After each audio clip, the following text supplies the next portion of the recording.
Under the lights of Techport Arena, a quiet storm was brewing. It wasn't the kind you hear outside. It was the kind that happens when two very different worlds collide in one boxing ring. On one side, youth, speed, and precision. On the other, power, experience, and a name built through years of war. Jesse Bam Rodriguez versus Shrisuke Sor Rungvisai. A title on the line, pride in the balance, and the future of a division hanging in the air. Jesse Rodriguez is not your typical 24-year-old. Soft-spoken, respectful, and calculated outside the ring. Inside, a switch flips, quick feet, sharp angles, and a boxing IQ far beyond his years. Just a few years ago, Bam was a prospect on the rise. Then, in January of 2022, everything changed. With just days' notice, he stepped in for the Il Ruben Ruby Vega to fight former world champion Carlos Cuadras for the vacant WBC Super Flyweight title. It was a risk. He was moving up in weight. But Rodriguez didn't blink. He boxed, he brawled, and he walked away with the belt. Since then, Bam Rodriguez has become one of the most talked about young fighters in the world. Not just for winning, but for how he wins. He doesn't just beat opponents. He solves them, dissects them, makes them miss, then makes them pay. But on this night, he faced his toughest challenge yet. Shrisuke Sor Rungvisai, a fighter who doesn't need introductions in boxing circles. Back in 2017, Rungvisai exploded on the American boxing scene with violent upset, knocking out pound-for-pound King Roman Chocolatito Gonzalez in brutal fashion. His left hand, a hammer. His will, unshakable. A two-time WBC world champion, feared by many, avoided by most. By the time they met in the ring, Rodriguez was the betting favorite. A wide favorite, 5-1. But anyone who had seen Sor Rungvisai fight knew those numbers didn't mean safety. He had the kind of power that could erase mistakes. One punch, and everything could change. From the opening bell, you could feel the tension. Both men came out in their southpaw stances, measuring, calculating. Rodriguez took the center, but he wasn't reckless.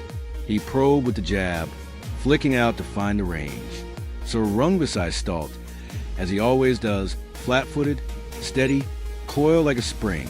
Rodriguez's game plan was clear from the start. Don't stand still. Hit, move, turn.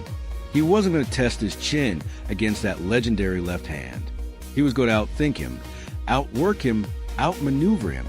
In round 2, Rodriguez began to find his rhythm.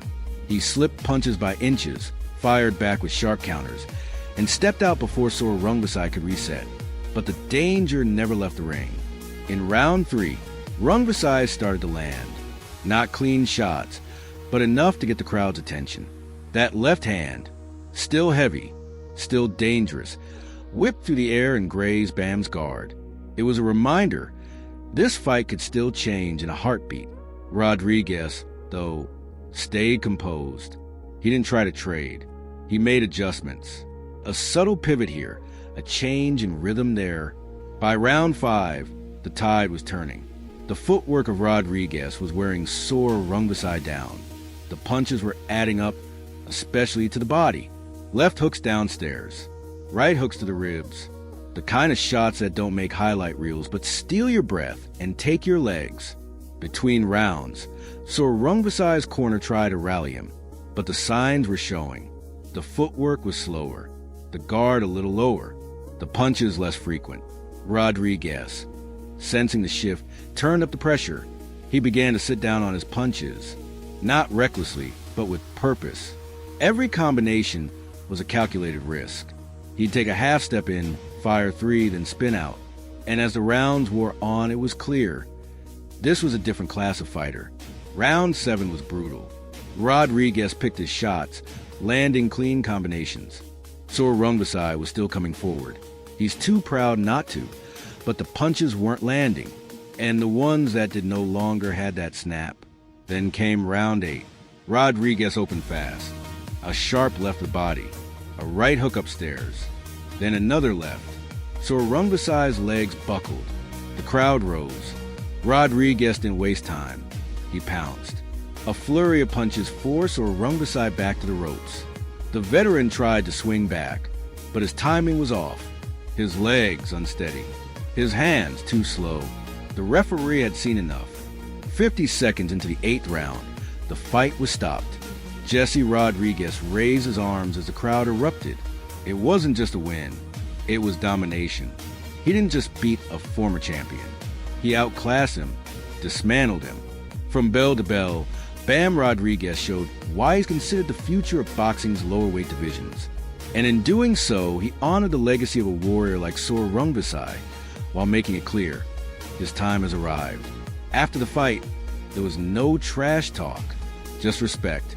The two southpaws embraced, one passing the torch, the other receiving it with grace and skill. Jesse Bam Rodriguez left the ring that night still undefeated, still champion, and even more feared than before.